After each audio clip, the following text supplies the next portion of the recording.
My name is Harper Lane, and the night my family pretended I didn't exist at my brother's engagement gala was the night something inside me finally cracked open for good. The Willow Crest Hotel in Denver shimmered with gold light as I stepped inside. Crystal chandeliers, velvet drapes, violins humming through the air. Everyone dressed like they were auditioning for a magazine cover. I pulled my coat tight, trying not to look out of place. I had barely reached the reception hall before I heard my mother's sharp whisper cut across the crowd. "Oh, look," she said to a group of guests. "Harper actually came. I didn't think she'd show her face after everything." Everything. A convenient word parents use when they want to blame you for a story they wrote themselves. Then my brother Logan turned perfect smile, perfect fiancé on his arm, and said loudly enough for half the hall to hear, "Well, she won't be staying long. She never does." People laughed politely, like I was a punchline they'd all rehearsed. But the worst part, my father didn't even look surprised. As if he had expected the joke. As if he approved of it. I felt the heat climbing my throat, but I forced myself to walk forward, my heels tapping across marble that gleamed so bright it almost mocked me. No one asked where I had been the past 5 years. No one asked how I was doing. No one asked why I left home. They didn't want to know. To them, I was the odd one. The girl who chose software engineering instead of law school, who moved to Seattle instead of staying in the family business, who never fit neatly into the image they curated for holiday cards. What they didn't know, what they had never bothered to ask, was what I had built out there, quietly, alone, relentlessly. A company, a breakthrough in cybersecurity, a partnership with a federal agency, and after a recent acquisition, more money than my family had ever dreamed of. But to them, I was still the daughter who disappointed them, the one they could mock without consequences. Later that night, I watched them toast Logan's future, his success, his inheritance. My mother bragged about the ranch they were planning to buy for him and his fiancée. My father talked about passing the company to the child who deserved it. And in that moment, the idea came to me as clearly as if someone had whispered it in my ear. The ranch, the inheritance, the thing they had spent 15 years building for Logan alone. It was about to go up for auction, and they had no idea I was the one person who could afford to take it away. Not out of spite, but because I knew exactly what I would turn it into once it was mine. And because after 28 years of being pushed aside, silenced, minimized, and forgotten, it was finally time for the tables to turn. People think big family blow-ups happen in one explosive moment. Mine didn't. My family eroded me slowly. Logan was the favorite. Everyone knew it. He got the attention, the praise, the investment, the future. I got suggestions. Maybe don't be so intense. Men don't like women who talk too much about computers. You should study something practical like teaching. You're not leadership material, Harper. When I was 19, I told them I'd been accepted into a competitive engineering program. Logan announced he had gotten into business school the same night. Guess which child they toasted? My father didn't even look at my acceptance letter. He said, "Well, Logan will need the tuition fund. You'll figure things out." Figure things out. So I did. I left. Packed a single suitcase, took 2 buses to Seattle, and worked 3 jobs while going to school. I slept 4 hours most nights. I lived off instant noodles and hope. But I refused to quit. Every time a professor dismissed me, every time a male classmate took credit for my idea, every time I heard my mother's voice in my head saying, "You try so hard, Harper, but some people just aren't meant for big things," I pushed harder. At 24, I joined a small cybersecurity startup no one had heard of. At 26, I wrote a defensive protocol that attracted the attention of a federal agency. At 27, the acquisition happened. And one Tuesday morning, sitting in a plain apartment with peeling paint, I refreshed my banking app and felt my breath leave my chest. I was wealthy. Quietly, unexpectedly, undeniably. No one congratulated me. My family didn't know. They didn't ask. They never even tried. And somewhere between that moment and the night of Logan's engagement party, I realized something. I didn't miss them. I missed who I wished they had been. The Willow Ridge Ranch was legendary in our county. 14 acres of open land, a 3-story lodge, a barn older than the state itself, and the creek where my grandmother used to take us before she passed. My parents adored the ranch. They always talked about restoring it and passing it down to Logan. His inheritance, they called it, even when I was in the room. But after the owner died and the estate fell apart, the ranch went into foreclosure, then quietly into a private auction. My father planned to swoop in and buy it. He told guests at the engagement party that it would be Logan's legacy. My mother said it would be the perfect place for future wedding photos and Thanksgiving gatherings for the family that matters. I stood 2 feet away, and she still said it. That night back in my hotel room, I stared at the auction listing glowing on my laptop, and for the first time in my life, I didn't feel like the powerless child they used to walk over. I felt dangerous, capable, focused. The ranch shouldn't belong to them. Not after the way they erased me. Not after the way they shrank me down and called it love. And besides, I already knew exactly what I would turn the ranch into. A digital forensics training center. A place where young women could learn cybersecurity without being dismissed, talked over, or pushed aside. A place I wished had existed for me when I started. My family wanted a legacy for one son. I wanted a future for dozens of daughters. I clicked register as bidder. I entered the financial maximum my advisor approved. And as the confirmation screen flashed green, something inside me settled. This time they wouldn't laugh at me. This time they wouldn't see me as the disappointment.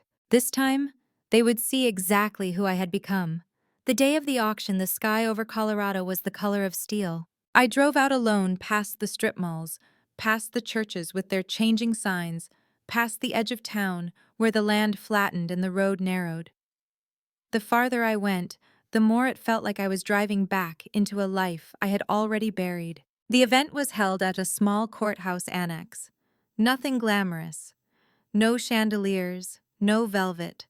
Just beige walls, scuffed floors, and a coffee machine that groaned every time someone pushed the button. It was almost funny. My family had wrapped the Willow Ridge Ranch in so much fantasy that I half expected some grand venue. Instead, the sale of our family saga was happening under fluorescent lights. I parked at the far end of the lot and watched the other cars roll in. Trucks, sedans, a couple of shiny SUVs, local ranchers, investors, a few people who looked like they had never stepped in mud in their lives. 10 minutes later, a silver luxury SUV I recognized from every Christmas photo pulled sharply into a reserved spot near the door. My parents and Logan. They stepped out like they were heading into a photo shoot. My mother in a fitted coat, my father in the same expensive vest he wore for every important moment, Logan in a suit that screamed future CEO. I sat for a moment, my hands gripping the steering wheel, watching them through the windshield. They had no idea I was here. They thought this day belonged to them. I took a breath, grabbed my bag, and got out. Inside, a folding table had been set up near the entrance. A woman with a tired ponytail and a courthouse badge looked up as I approached. Name, she asked. Harper Lane. She checked a list, then blinked surprised. Oh, you're bidder 73, she said, her voice shifting slightly. You're pre-approved for the top bracket. Here's your paddle. Top bracket. The thin wooden paddle felt heavier than it looked. From the other side of the room, I heard my father laugh at something Logan said. I glanced over. My family was standing near the far wall, talking to a local real estate agent they had used before. My mother's hand rested on Logan's arm like she was steadying the future. My father's chest puffed out with pride. They had no idea that their quiet, overlooked daughter had just been cleared to outbid them without breaking a sweat. Miss Lane, the clerk, asked gently, You good? I realized I had gone still. Yes, I said, I'm good. I moved to the back row of metal chairs, the same way I used to sit at school plays when my parents forgot to save me a seat near the front. From here I could see everyone while staying mostly invisible. People trickled in. There was a couple in worn jeans and work boots, hands still rough from fence posts and feed. A man in an expensive coat talking into a Bluetooth earpiece. An older woman clutching a folder with legal tabs sticking out. My family took the second row, of course. My mother straightened Logan's tie. Remember, we don't go above our number, she murmured. We have to protect the rest of the inheritance. Inheritance. There it was. That word that had hovered over my childhood like a cloud I was never allowed to stand under. Logan grinned. We'll get it, he said. No one else is as motivated as we are. Grandma would want this. I swallowed hard at that. My grandmother had been the only person in that house who ever took me seriously. She was the one who slipped me books about science and told me that curiosity was not a sin. When she died, her will left her small savings to my grandchildren. Somehow, through a series of signatures and conversations, I was not included in that money turned into seed funding for Logan's future. That was the first time I understood that family drama is just betrayal dressed up in Sunday clothes. Now we were here about to fight over land she loved. The auction official stepped up to the front, cleared his throat, and read the terms. No contingencies. Proof of funds already verified. Minimum increments. No do-overs. First up, he said the Willow Ridge Ranch. 14 acres, primary residence, outbuildings, water rights as listed. Opening bid $1.8 million. Chairs squeaked, people shifted, the air tightened. Do I hear 1.8? He asked. A hand went up in the middle row. A rancher, 1.8, the man said. 1.8, the auctioneer repeated. Do I hear 1.9? Another hand, 1.9. 2.0, 2.1, 2.2. The numbers climbed slowly like hikers measuring each step. My family stayed silent at first, letting the early bids clear. This was my father's style. Let the amateurs wear themselves out. At 2.3, several bidders dropped out. The couple in work boots shook their heads, eyes dimming with disappointment. At 2.5, my father finally nodded to Logan. My brother lifted his paddle. 2.5 million, he called. My mother smiled serene and expectant. In her mind, the story had already been written. Logan would win. They would drive out to the ranch for Christmas. Photos would be taken in coordinated sweaters. My mother would post a long caption about legacy and blessings and God's timing. They did not see me. They had not seen me for years, but they were about to. The bidding narrowed quickly. By 2.7, there were only 3 parties left. By 2.9, just 2, Logan and my parents. And a quiet, heavy-set man in the third row who looked like he owned half the county. $3 million, the man said, raising his paddle. Logan's jaw tightened. My father leaned in. We can stretch a little, he murmured, but we have to keep the business stable. My mother's fingers dug into Logan's sleeve. This is our moment, she whispered. She left. He stayed. It's only right he gets the ranch. She left. No one ever said we pushed her away. No one ever said we made it impossible for her to stay.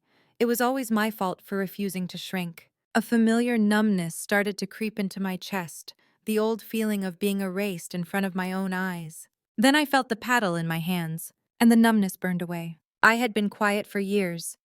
Quiet when they redirected Grandma's will toward Logan's tuition. Quiet when they forgot to tell relatives I had graduated with honors. Quiet when I saw family Christmas photos posted online with captions like, "Our whole world," that did not include me. This was not the night to be quiet. 3 million going once, the auctioneer said. Going twice? I raised my paddle. 3.2 million, I said. My voice was steady. The room turned. The auctioneer blinked, then repeated 3.2 million from bidder 73. He looked grateful. Bidding wars were good for the county. My mother's head snapped around so fast her earring slipped. My father's eyes widened. Logan stared at me like I was a ghost. Harper, my mother said, as if testing the theory that saying my name out loud might make me disappear. I didn't answer. My eyes stayed on the front. This is not a game, my father hissed, half rising from his chair. You cannot play around with numbers like this just to spite us. The man in the third row looked between us, understanding dawning on his face. 3.3, he said almost lazily, as if to test just how far the family drama would go. 3.3, the auctioneer repeated. Do I hear 3.4? My heart pounded. My fingers tightened around the paddle. I could feel years of swallowed words pressing against my ribs.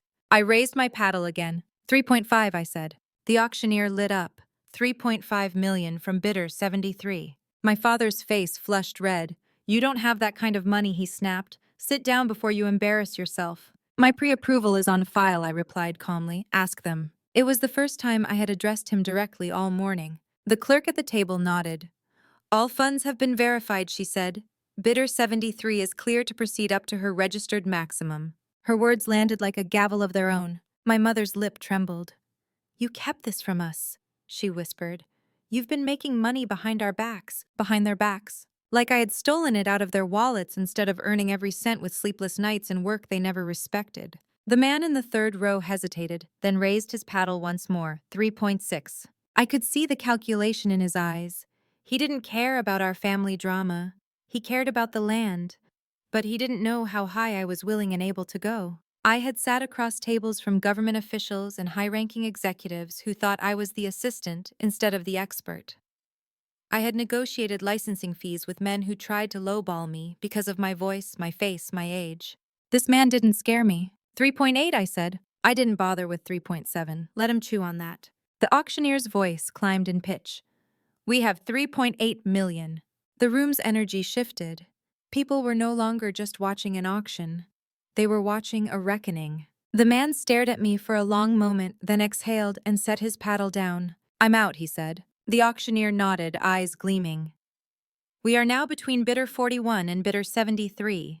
Do I hear 3.9? I didn't look at my family, I didn't need to. I knew their finances as well as they did, maybe better.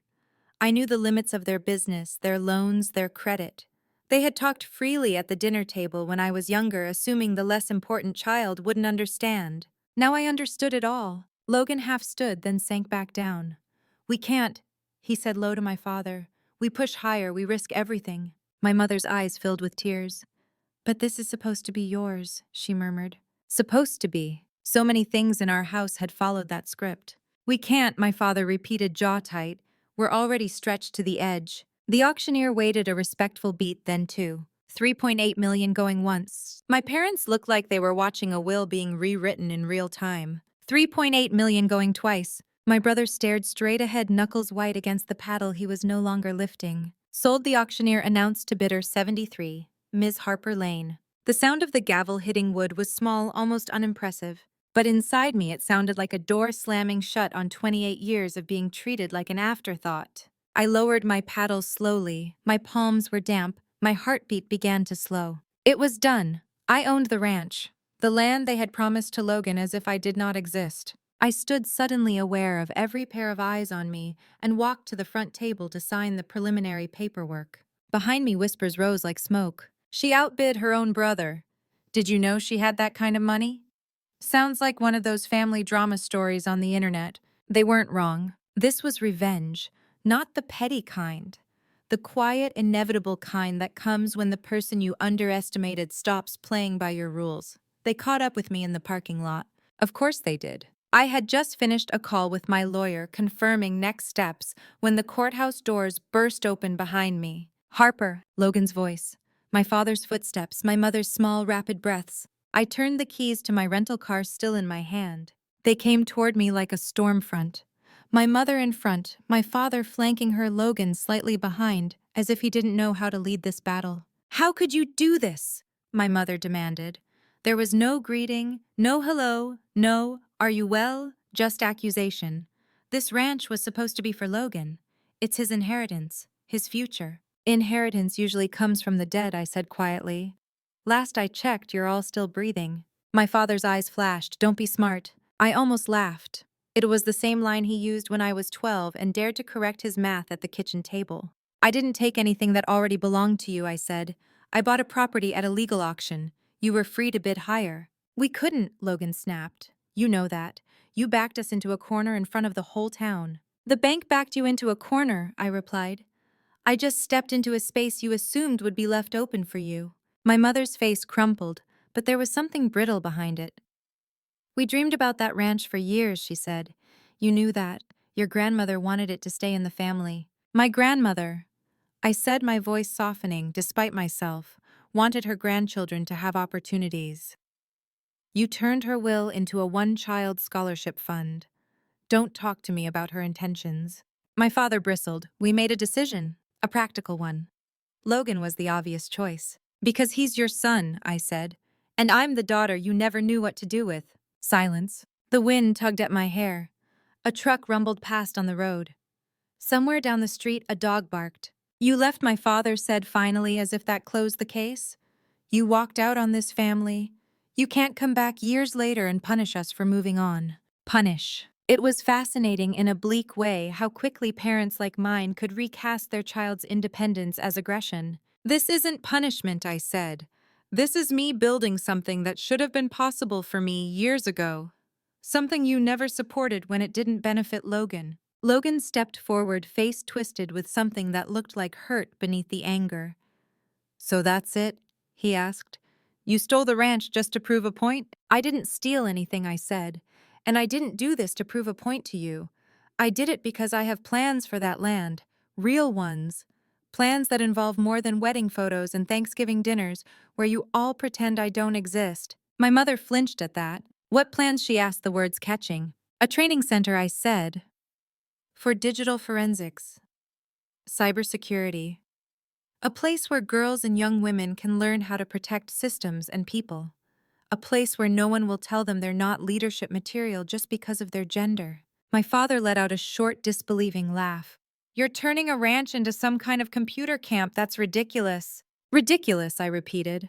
Like saying tech isn't practical while half your company's success now depends on systems like the ones I helped design. His mouth snapped shut. This is insanity, my mother whispered.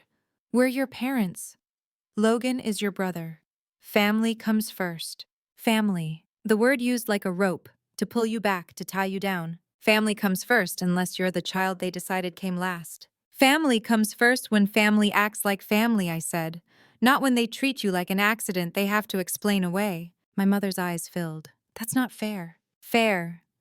The word tasted strange. Fair would have been splitting Grandma's will between us.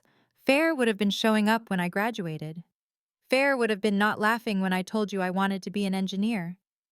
Fair would have been remembering my birthday even once after I left. They stared at me stunned, as if they had genuinely never considered that their actions had consequences beyond a few hurt feelings. Logan ran a hand through his hair. We thought you didn't care, he said quietly. You left. You cut contact. I left, I said, because staying was killing me.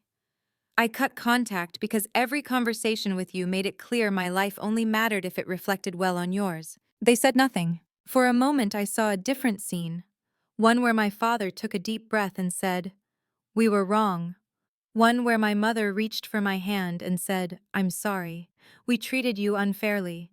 One where Logan admitted he had benefited from favoritism he never asked for, but also never questioned. But that scene existed only in my imagination. The real people standing in front of me were not ready for that level of honesty. So what now? My father asked stiffly. You own the land. You've had your revenge. Are you happy? Happy. That wasn't the word. What I feel, I said slowly, is free. For the first time in my life, I did something big that you can't control, minimize, or take credit for. And yes, a part of me hopes that stings. A little. My mother pressed her lips together.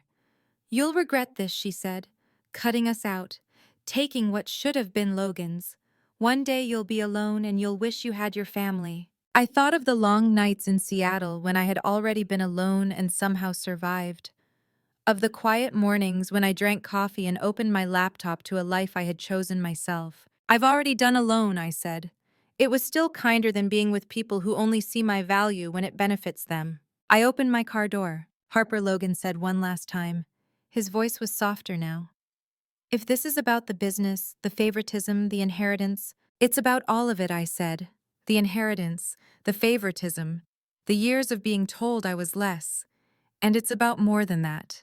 It's about the girls who are living that same story right now and don't have the money or power to change it yet. I met his eyes. They're the ones I'm building this for, I said. Not you, not mom, not dad, them. I got in the car and closed the door gently. Through the glass, I watched my family stand in the middle of that cracked parking lot, staring at a daughter they no longer recognized. I started the engine. As I pulled away, I checked the rearview mirror only once. They were still there, frozen, small. And for the first time, I realized that the distance between us wasn't just measured in miles or years. It was measured in the life I had fought for versus the life they had settled for. I turned onto the main road, the courthouse shrinking behind me. Ahead, miles of highway waited. And beyond that, 14 acres of land, a barn, a lodge, a creek my grandmother loved. And girls I hadn't met yet whose lives would cross mine because of the choice I made today. The revenge part of this story was already done. What came next would be something else entirely. The first time I drove through the rusted metal gate of Willow Ridge Ranch as its legal owner, the air smelled like dust and rain. The sign was still half hanging, one chain broken, the wooden letters weathered and cracked. Willow Ridge. The paint had faded, but the name was still there, stubborn, like the land itself. I parked in front of the main lodge and just sat there for a minute, listening to the engine tick as it cooled. The place was quiet in a way that felt almost watchful, as if the land was waiting to see what I would do. The lodge had seen better days. The porch sagged a little on one side. Several windows were cracked. The roof would need more than a patch job. The barn in the distance leaned toward the creek as if it were tired.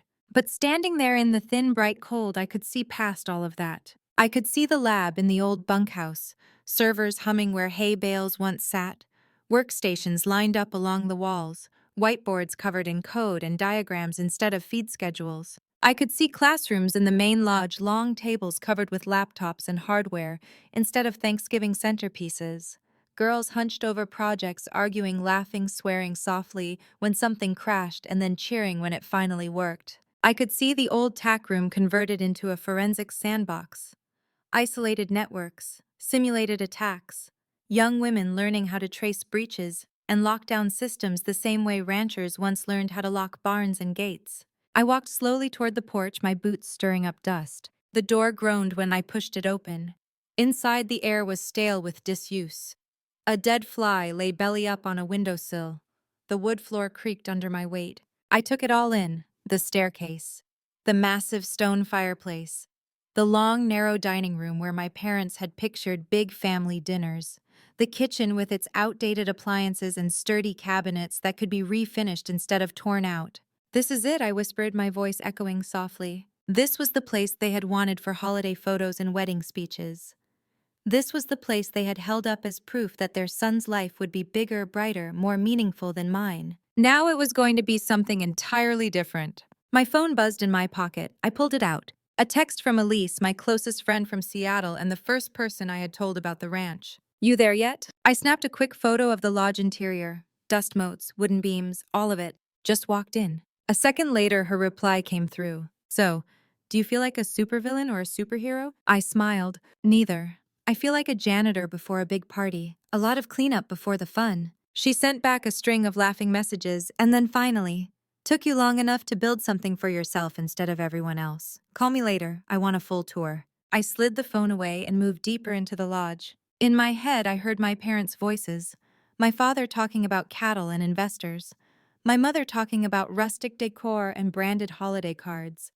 Logan laughing about having his own land, his own legacy. They had seen all of this as their reward, their story, their inheritance. But land does not know our fantasies. It only knows who shows up, signs the papers, and gets to work. I put my hand on the rough stone of the fireplace and made a quiet promise. "This place is never going to make another girl feel like she is less," I said. "Not on my watch." Outside, a gust of wind rattled the windows. It felt like an answer.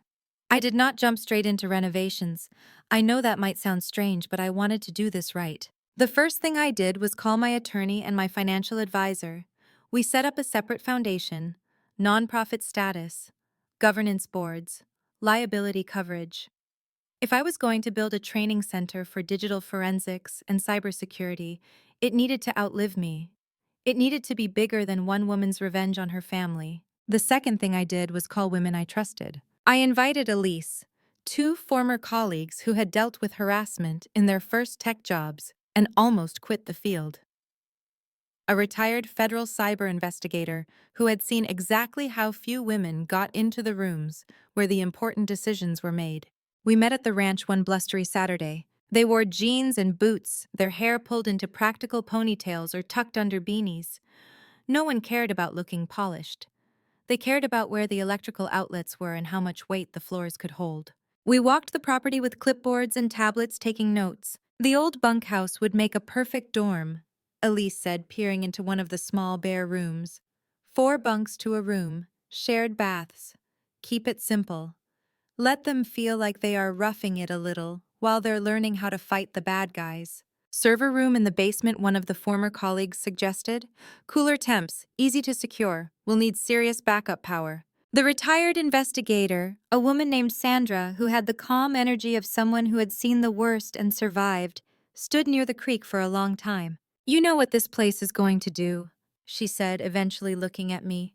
"It's going to terrify all the right people. The ones who rely on girls doubting themselves." I let that sink in. The right kind of fear, I thought. The kind that signals a shift in power. Once the basic plan was sketched out, I hired contractors. Electricians, plumbers, carpenters, local workers who did not care about my family drama as long as my checks cleared. Word got out, of course. At first, it was just whispers. "Did you hear what the Lane girl is doing with the ranch? Turning it into some kind of computer school, I think?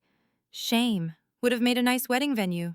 Then it shifted. An article appeared in the local paper. Tech entrepreneur reclaims local ranch plans cyber training center for women. It was a small piece tucked near the bottom of the community page, but it changed the tone. People started calling, some to applaud, some to ask questions, a few to criticize. It should have stayed in agriculture, one older man grumbled when I met with the county board about zoning. We need more ranchers, not more kids staring at screens. With respect, I said that the next attack on our power grid or hospital systems is not going to be stopped by a fence and a tractor. It's going to be stopped by someone who understands those screens. He did not like that answer, but a younger board member nodded thoughtfully. The moment that really told me I was on the right track came one evening when a pickup truck pulled up as we were loading old junk out of the barn. A woman in her early 40s climbed out, pushing her hair back under a faded baseball cap. A teenage girl slid out of the passenger side, shoulders hunched, hoodie pulled low. "Are you Harper?" the woman asked. "Yes," I said, wiping sawdust off my hands. The woman nodded toward her daughter. "This is Ava," she said. She's a lot like you. Stares at computers all day, talks about hackers and code. Our family doesn't really get it. I read about what you're doing out here and thought maybe she should see it." Ava rolled her eyes, but there was hope under the annoyance. I led them through the half-finished lodge. The walls were still stripped wires, exposed floors half sanded, but the shape was there. "This will be the main classroom," I said. "Labs over there, dorms in the bunkhouse. We're building a digital forensics lab in the old tack room." Ava's eyes sharpened. "Actual tools?" she asked. "Access to incidents, logs, real cases. As real as we can make them without breaking the law," I said. "You'll learn how to trace attacks, secure systems, present evidence. Not just the glamorous revenge kind of stuff, but the boring, everyday justice that keeps people safe." Her mouth twitched in the beginnings of a smile. Her mother shook her head. "I keep telling her this stuff is too dangerous," she murmured. "Men get weird when you're better than them at tech. They get weird when you're better than them at anything," I said. "That's their problem, not hers." The woman studied me for a long moment. "Did your parents support you when you started?" she asked. I thought of my mother's dismissive laugh, my father's constant reminders that I was not leadership material, the way they poured every spare dollar and ounce of energy into Logan's future while telling me to be realistic. "Not really," I said, "but I found people who did, and that made all the difference." Ava looked around again, and I saw it, the subtle straightening of her spine, the quiet realization that she was not alone. "Will there be scholarships?" she asked. "Yes," I said. "We're building the program so money won't be the reason someone can't come." She nodded once hard, like she had just made a decision about her own future. That night after they left, I stood in the barn listening to the echo of my footsteps and thought, this is why I did it. Not to watch my family stew in their resentment, but to watch girls like Ava see themselves as something other than an afterthought. The revenge got me to the auction. The mission kept me here. It was only a matter of time before a bigger outlet picked up the story. A regional business magazine ran a profile on women redefining legacy in tech. I was a sidebar. A neat little human interest piece: cybersecurity entrepreneur, buys family's dream ranch, builds training center for women in digital forensics. They played up the inheritance angle, the family drama, the tables turned narrative. I should have expected what came next. My parents started getting calls. People in town asked them if the story was true, if they had really planned to buy the ranch for Logan, if they were upset, if they had known about my money. Someone sent my mother the article with a note. "Sounds like you underestimated her." Again. That must have stung. A week later, my phone lit up with a number I had not seen displayed on my screen in years. "Mom." For a long moment, I just stared at it. I could have let it go to voicemail. I almost did. Then, against my better judgment, I answered. "Hello?" There was a pause. The sound of her inhale. The faint murmur of a television in the background. "Harper," she said. Her voice was softer than I remembered. I saw the article. "Which one?" I asked. "The one about you," she said. "The ranch, the foundation, or whatever you're calling it." "It's a training center," I said. "Yes." She cleared her throat. "Well, I just wanted to say, we're proud of you." The words hung between us. I thought about the decades that had come before them, the years of dismissal, the forgotten birthdays, the way she had once stared past me at a church potluck while gushing about Logan's law internship, and then as an afterthought added, "And Harper's doing something with computers." Now suddenly she was proud. "What changed?" I asked. What do you mean? She replied a little too quickly. You've known for years that I work in tech, I said. You never asked what exactly I did. You weren't proud when I graduated. You weren't proud when I joined my first startup. You weren't proud when I moved to Seattle on my own. So why now? I heard her exhale. Because now people are talking about it, she admitted. They're saying your name. They're impressed. They're saying we must have done something right to raise a daughter like you. There it was, the core. Pride for her was not about who I was. It was about what my existence reflected back onto her. I did this without you, I said. The late nights, the failures, the work. You don't get to retroactively take credit just because you like the headlines. Don't be cruel, she whispered. Cruel, I repeated. Mom, you and Dad told me I wasn't leadership material. You told me engineering wasn't practical. You called me dramatic when I said I felt invisible in our own house. The way you treated me was cruel. Me defending my boundaries is not. Silence. Then your father wants to talk to you. I almost laughed, the old baton pass. I don't want to talk to him, I said. Harper, I ended the call. The screen flashed back to the home page, my reflection faint in the glass. My heart was pounding, my hands shaking slightly. Not from fear, from the weight of finally saying what needed to be said. A minute later, a text came through from an unknown number. This is your father.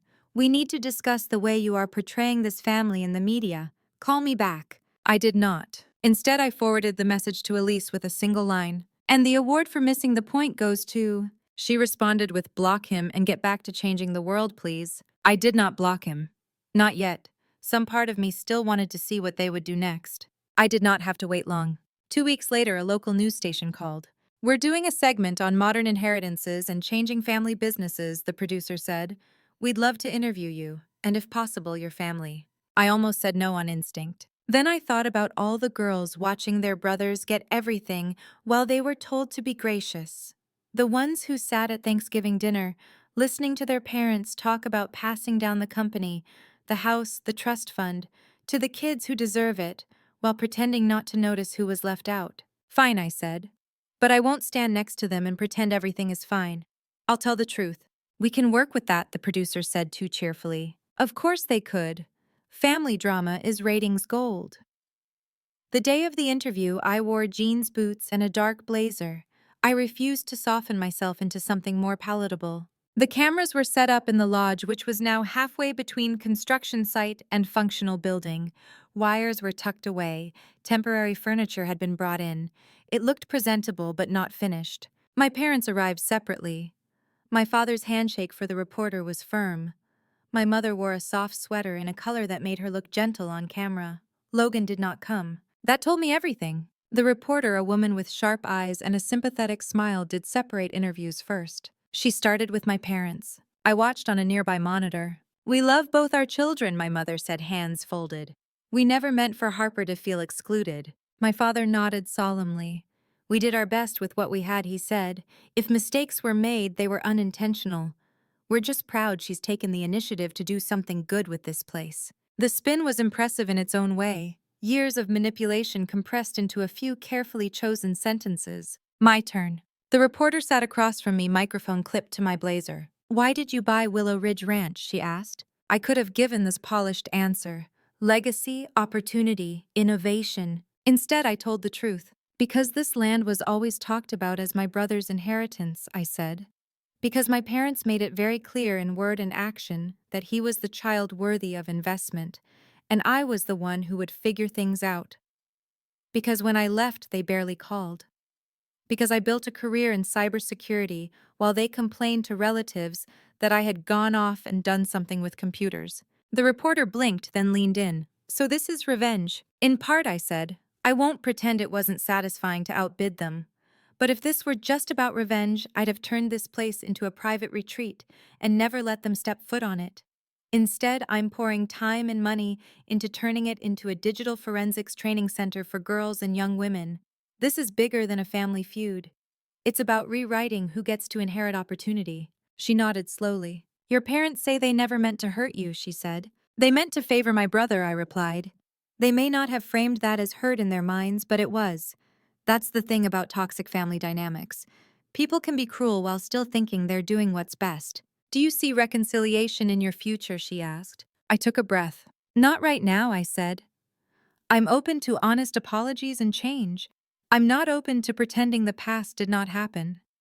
I can't teach girls about boundaries and self-worth if I won't model that in my own life. After the formal interview, the producer suggested a joint shot. All of us together. I almost refused. Then I remembered all the staged family photos from my childhood, where I stood at the edge half-cropped or holding someone's purse or simply behind the camera. Fine, I said. But I'm not faking closeness. We stood on the porch. The crew adjusted lights. My mother tried to slip her arm through mine. I took a small step sideways. My father glanced at me, annoyed by the subtle rejection. The camera rolled. The reporter asked, "What does this place represent to you as a family?" "For us," my mother said quickly, "the ranch has always been about roots. A place for Thanksgiving dinners, Christmas mornings, weddings, future grandchildren.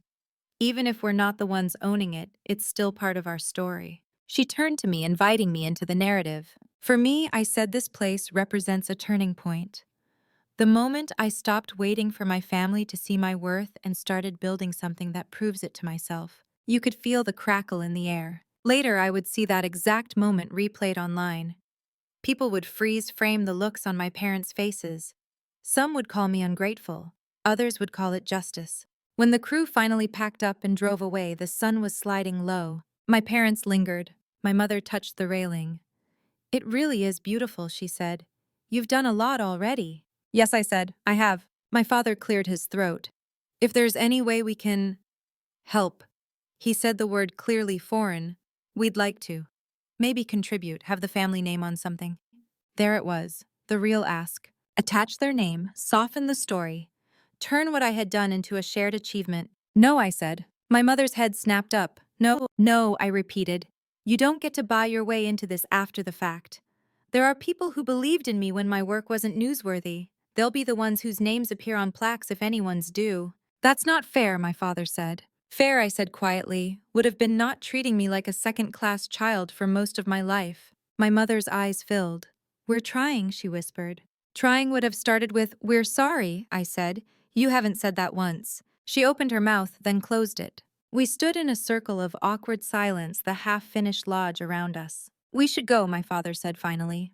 They walked back to their car. I watched them drive away down the dirt road, dust rising in their wake. I didn't cry, I didn't rage, I just felt done. Whatever rope had tugged between us all these years finally snapped.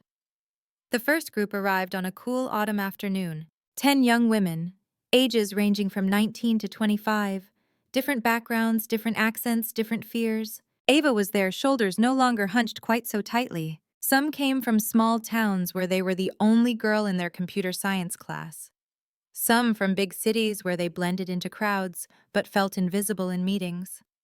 One had left a job at a boys' club startup after her manager told her she was too emotional to lead an incident response team. They stepped off the shuttle with backpacks, duffel bags, and that wary look people get when they are not used to doors being opened for them. "Welcome to Willow Ridge Digital," I said, standing on the lodge steps. "You made it." We did a tour. The main classroom, now bright and wired with long tables, oversized screens, and rolling chairs. The dorm rooms, simple but comfortable, each bed with a small reading lamp and a view of the fields. The lab, my favorite, with its rows of machines, controlled network, and the hum of equipment that felt almost like a heartbeat. At dinner, we sat at long wooden tables in the dining hall. I told them my story. Not the glossy version, the real one. How my parents poured everything into my brother's future. How they used inheritance as a carrot and a weapon. How they laughed at my dreams and minimized my achievements. How I left and built a life and walked into that courthouse auction determined to never be small again. They listened, some nodded, some stared at their plates. When I finished, a girl at the end of the table raised her hand, almost shy. "My name's Jordan," she said. My family did the same thing. My parents talked constantly about my brother taking over the family business. When I told them I wanted to work in cyber, my mom said, "That sounds like something you'll just give up once you have kids." They forget to send me money for books but paid for his entire apartment near campus. Her voice wobbled. She swallowed hard. "I thought I was being dramatic for being hurt by that," she said. "Hearing you say all this, it makes me feel less crazy." "You're not crazy," I said. "You're noticing injustice. There's a difference." Another girl jumped in. "My dad calls my degree a cute hobby," she said. He told my boyfriend right in front of me that he hopes he makes enough to support them both since my career probably won't go anywhere. There was a low murmur of recognition around the table. We were not bonded by shared technical interests. We were bonded by shared betrayal, shared injustice, shared anger that had nowhere to go until now. Here's what I'll promise you, I said. During your time on this ranch, no one will say you're too ambitious. No one will tell you you're stealing opportunities from men who deserve them more. No one will ask if you're just here to find a husband. You are here because you are smart, and you work hard, and you deserve a space that was built with you in mind. It was strange in a way. My parents had dreamed of Thanksgiving dinners at Willow Ridge, their family gathered around a table in front of a fireplace. And here I was feeding a different kind of family, one built from choice instead of obligation. That night after lights out, I stood outside under a sky full of stars. The lodge glowed softly behind me. Laughter drifted from a dorm window. My phone buzzed. An unknown number, possibly my parents, or Logan, or some relative who just saw the news segment and had opinions about airing family drama. I let it go. If they wanted to reach me now, they would have to do it the hard way by changing, not by dialing. I turned my face up to the sky, feeling the cold sink into my skin. This is what inheritance should look like, I thought. Not money passed down with strings attached, not land dangled like a reward for obedience, but knowledge, confidence, space, a place where people can become who they are meant to be. And the fact that my parents would never fully understand that was no longer my problem. If you're still here with me listening to all of this, I want you to ask yourself something. Have you ever been the overlooked one? The sibling who sat in the back seat while your brother got the front? The daughter who helped clean up after Thanksgiving dinner while people toasted your cousin's promotion? The employee who trained the guy who ended up getting the raise you deserved? Have you ever sat at a table where the conversation about inheritance or the family business or the future home somehow flowed around you instead of through you? If you have, then you already understand why I did what I did. Yes, I bought the ranch my parents wanted for my brother. Yes, I outbid them. Yes, there was revenge in that moment. Real, sharp, undeniable revenge. But that auction was not the end of the story. It was the middle. The real ending is here now, with girls in hoodies and worn sneakers learning how to track cybercriminals across networks. With young women who have been minimized their entire lives suddenly realizing they can walk into a courtroom as expert witnesses and help put bad guys away. With former quiet daughters laughing loudly around a campfire at night, planning futures that have nothing to do with anyone's approval but their own. My parents still live in the same house. They still have the same business. They still post photos with captions about blessings and family. They do not have this land. They do not have this legacy. They do not have me. Sometimes acquaintances ask if I regret cutting them off. Here is the truth. I don't wake up in the morning thinking about them. I wake up thinking about a girl in the next building over who spent her childhood being told she was too much, or not enough, or both at once. I think about the system we are building here at Willow Ridge Digital, the investigations these women will lead, the attacks they will stop, the justice they will bring. The best revenge is not watching your family suffer without you. The best revenge is a life so full, so aligned with your values, so rooted in your own worth that their opinion simply does not matter anymore. If you've ever been excluded from a will, or overlooked for an inheritance, or treated like background noise in your own family's story, I want you to hear me clearly. You are allowed to write a different ending. You are allowed to walk out of toxic family dynamics, even if other people call you ungrateful. You are allowed to build something big without inviting the people who belittled you to share the spotlight. You are allowed to say, no, you don't get to be part of this, when your success suddenly makes them interested in your life. Revenge in my case looked like a numbered paddle in a beige room, and a surprised look on my brother's face when he realized I had outgrown the box they'd tried to keep me in. Healing looked like a barn full of servers, a lodge full of women, a ranch turned into a sanctuary where no one's worth is determined by their last name. If any of this sounds like your life, I want you to mark this moment. Look at the time. Look at where you are. Tell yourself out loud if you can, I deserve more than what I was given. Then if you're willing, tell me in the comments. Tell me where you're watching from. Tell me if you're the overlooked sister, the forgotten daughter, the employee who never got credit. Tell me what your version of Willow Ridge Ranch is, the thing they said you could never have that you secretly dream of claiming for yourself. Hit, like if you want more stories where women don't just survive family betrayal, but turn it into fuel.